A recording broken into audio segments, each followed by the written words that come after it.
So good day, ma'am. My name is Sumampong, and I am one of the Group 3 reporters.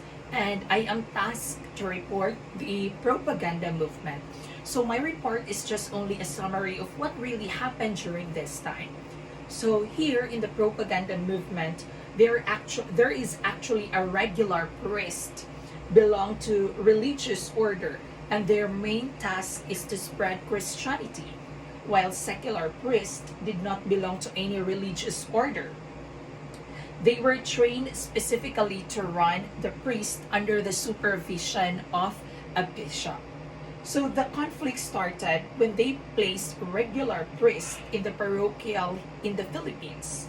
In the effect, secular priests became more attentive to their rights, and they proposed for the secularization of the parochial here in our country, which is in the Philippines.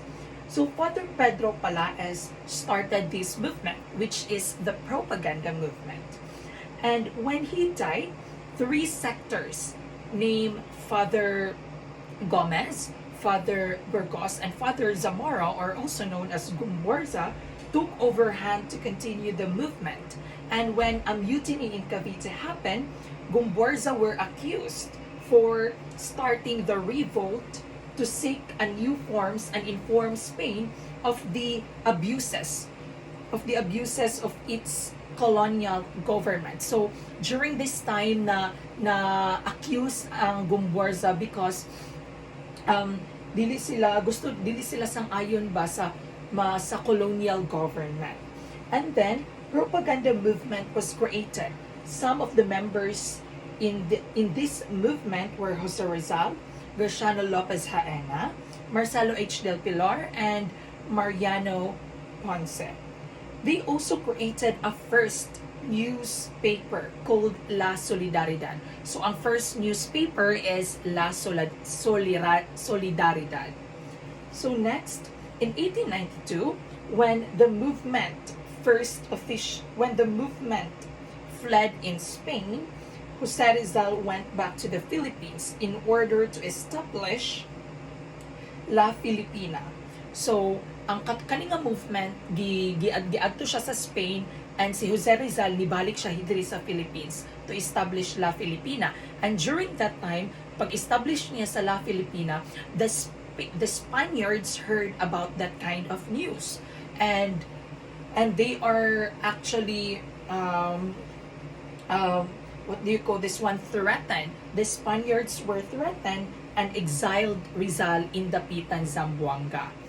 So because of what happened, La Liga Filipina was split into two, which is the Cuerpo de Compromiso and the revolutionary group that are later called the Katipunan. So those were the content here in the summary of propaganda movement. And there is actually the characters here were Gumborza, the Father Gomez, Father Burgos, Father Zamora, and also Jose Rizal. And also the first person who created this movement is Father Pedro Palaez. So I would not go beyond more since there is only a limited time. So I hope you understand the summary of this propaganda movement. And we should always remember that this kind of history should always be preserved because it plays a great role in our society. And as a student, we should also learn this history. Thank you.